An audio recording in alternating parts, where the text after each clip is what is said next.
Katie, we have talked about memory this month, but I don't think we have been as honest as the people need us to be about the truth of what it is like to experience memory challenges with dyslexia because wow, it's embarrassing. And I feel like we need to help people feel less alone. 100% agree here. I think when it comes to my most embarrassing moments in life, it's either a spelling mistake or a memory issue. What about you? They're all memory issues. They are all so embarrassing. Hey, I'm Natalie, and welcome to the Dyslexia and Adults podcast. I believe that dyslexia is holding you back in your career and impacting your daily life, and ultimately slowly chipping away at your confidence. And I just simply don't think that that is good enough. I don't care when you were diagnosed, if your boss is a total dick, or if, like me, you roll your eyes heavily when dyslexia is called a superpower. I know I can change how you feel about your brain. So I wanted to kick off with a slightly new one. I was like earlier in 2024, I'd been dating someone for a while, and like my strategy when it comes to names is I just don't use people's names. I use people's pet names, or I just like don't use them. If you catch me using my your name, I am sure. I am 200% sure on what your name is. If there is You even you zero probably know point their full name. Like it's not you don't exactly. just know their like you know Catherine Elizabeth like you know the full name. If you're I see you there. I see you there. Sorry, keep going. Yeah, so I have to be sure. Anyway, the guy turned around to me and he went, "Do you know my name?" No, you got called out?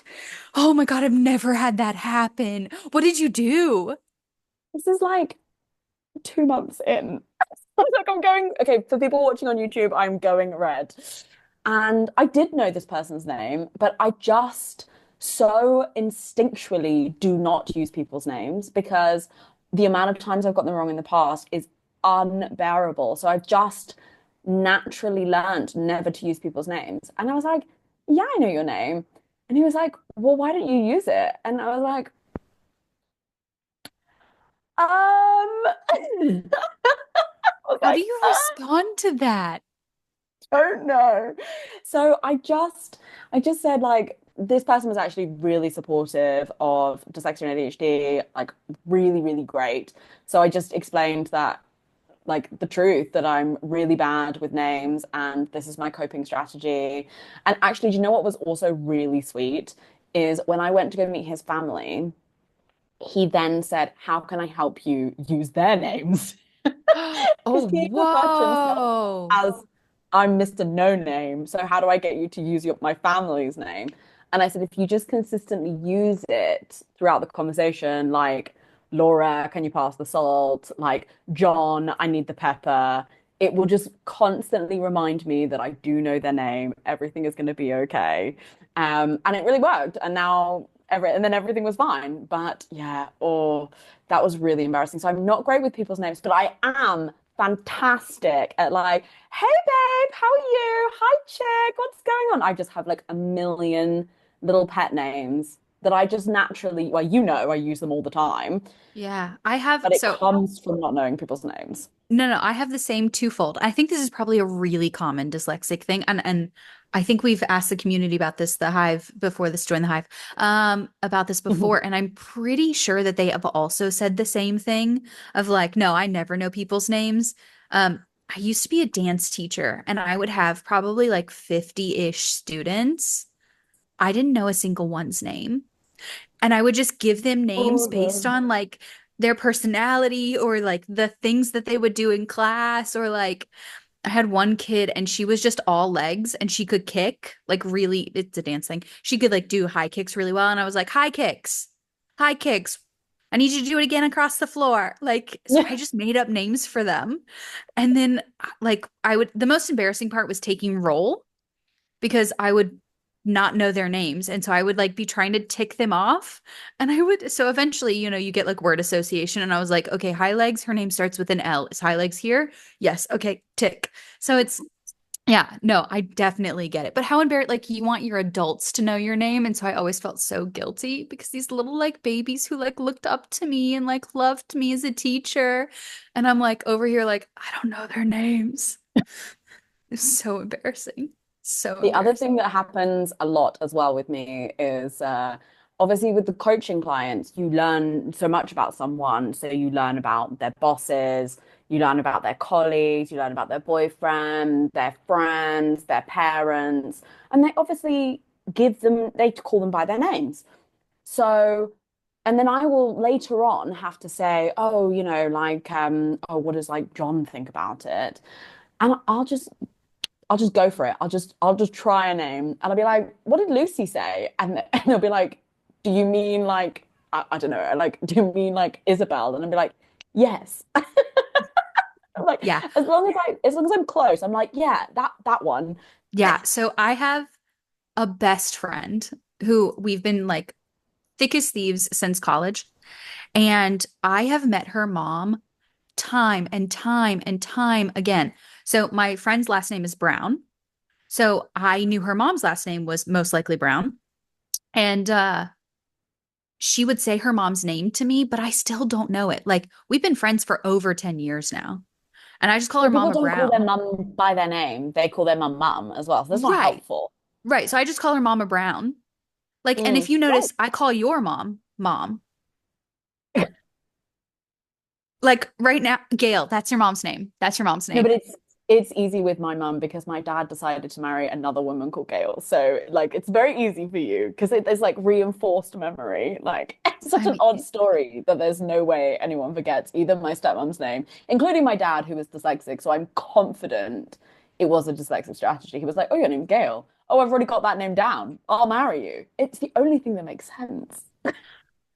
I mean, she could have When been you're a that nice age, joking. person too. Like, like I'm sure we like Gail, but well, both Gails. But yeah, no. So I just call your mom whenever she pops in and like to a call or whatever, and I can't remember. I'm like, hey, mom. Like, it's just safe.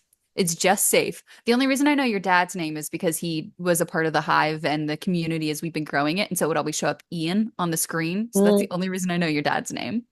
Also Um, just such a dad name. And like, what about you, Katie? Like, what's some of your like, oh, like stuff with memory that you find really embarrassing?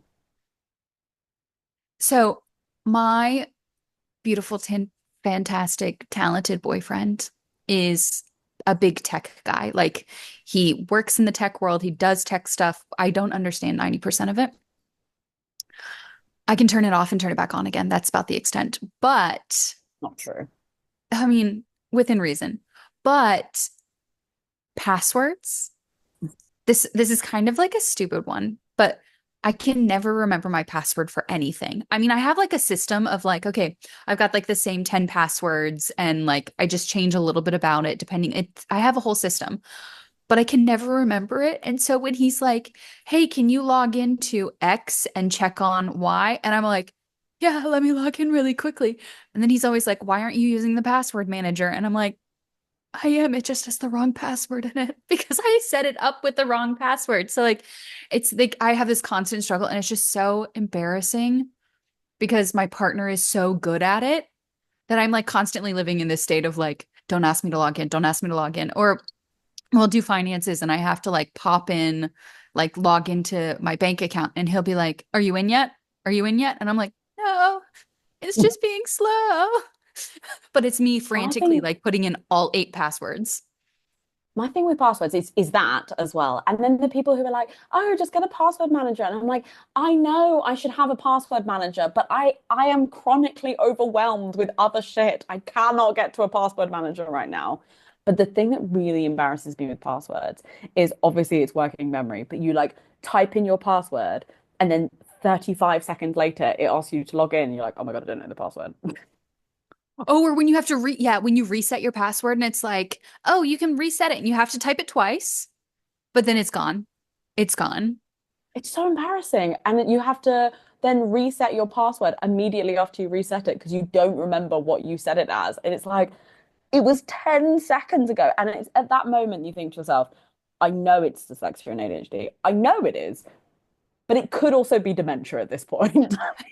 Yes. Oh, or there's nothing worse than when it won't let you use an old password.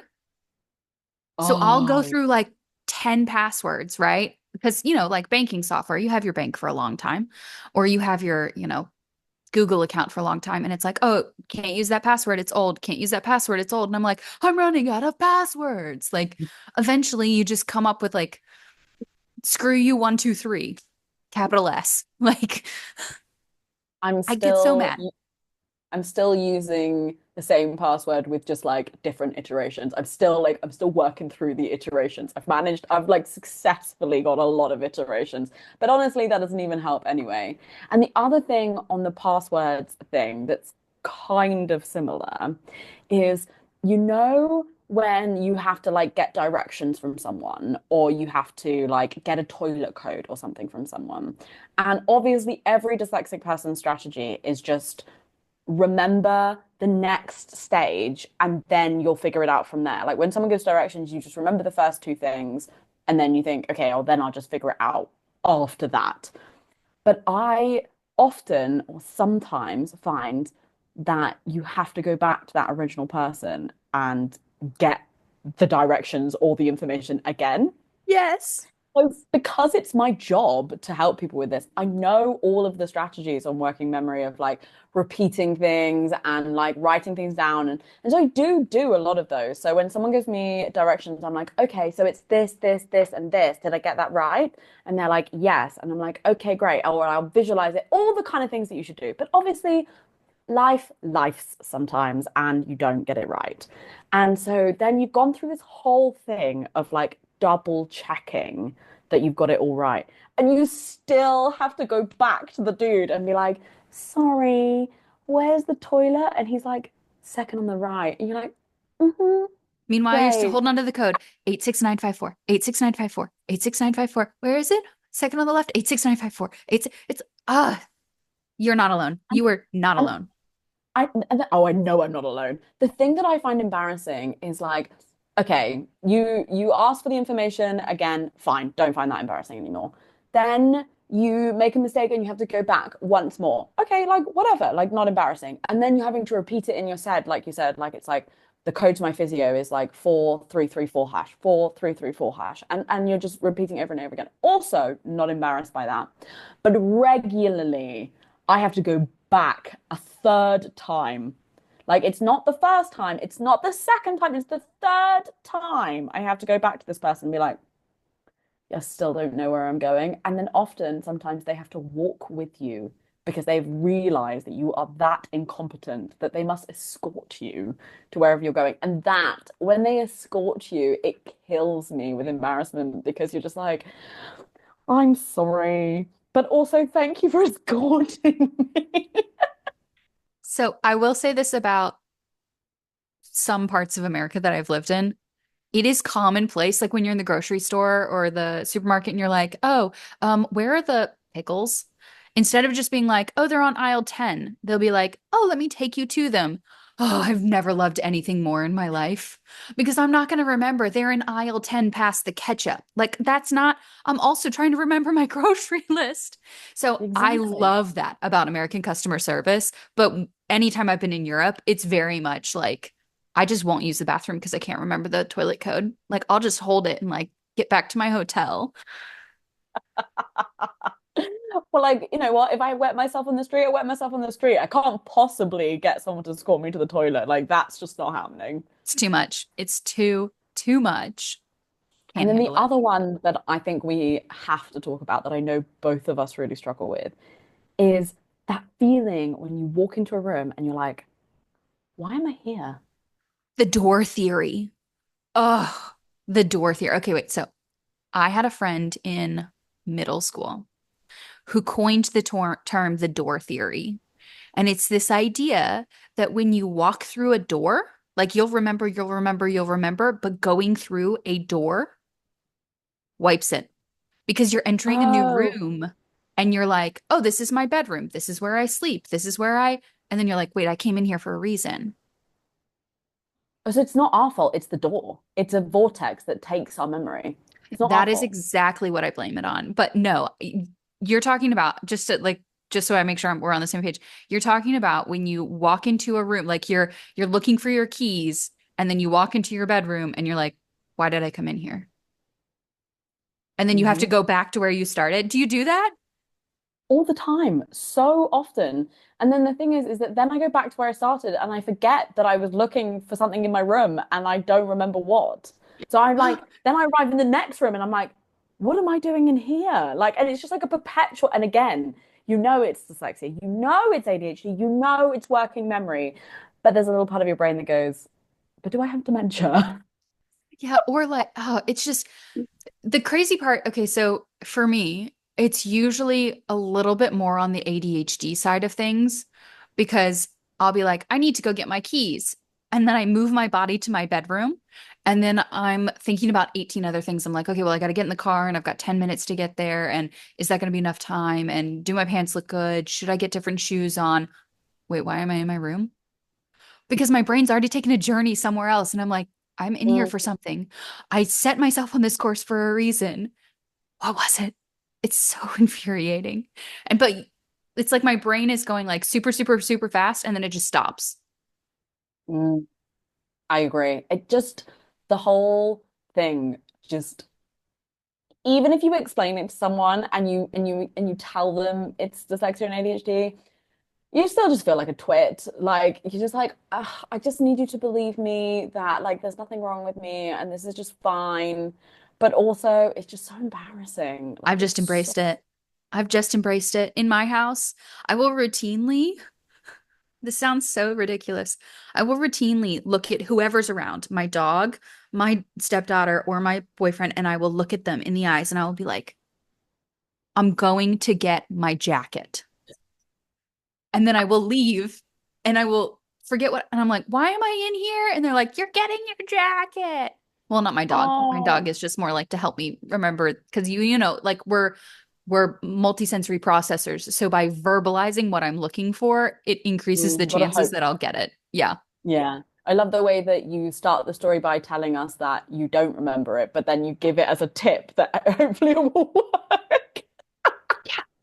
But It's a I little do, bit of it does radical work. acceptance. Say again. Yeah, it definitely does work more than it doesn't work. It's just like you said, a little bit of acceptance, a little bit of strategy. Somewhere in the middle, we get where we need to go. Yeah, I think it really is acceptance on the fact that it's working memory and trying to upfront create the strategy. So when you're kind of going to get directions or like going to do something, instead of thinking, oh, I will remember, I just find accepting that I won't remember really helpful to then put in the strategy. So when the security guard gives you directions, repeat them back. When you go into a room, tell people what you're going to get. Just like simple things like that can really help you with managing working memory. I completely agree with that. And even if you're feeling brave, hey, I'm gonna forget the directions, so can you go really slow? Or I'm gonna Oh, forget the oh, for sure you directions. go Can really you? slow. Yeah, just I'm fully in support of like being upfront with like I'm just gonna forget and it is what it is. Like building the strategies now. Totally in agreement. Totally in agreement. I've really been enjoying Memory Month. Like it's number one, it's been fun to like chat about memory, but like I feel like I've learned a lot of your coping strategies that I can use every day. I really like these topics because I like talking about the stuff that people are struggling with, but they kind of don't understand that it's dyslexia, or they kind of think it's dyslexia but don't understand why. I just feel like that's the stuff that really sucks with dyslexia, the outside of the reading and spelling that we just need to normalize and obviously create strategies for. Yeah, I'm right there with you. Thank you for listening to this week's episode of the Dyslexia in Adults podcast. Whether or not this is your first listen or your 100th, I am so grateful that you decided to entrust me with this challenge. If you enjoyed this week's episode, I would really appreciate it if you could review and subscribe to the podcast because it really helps us to reach more people.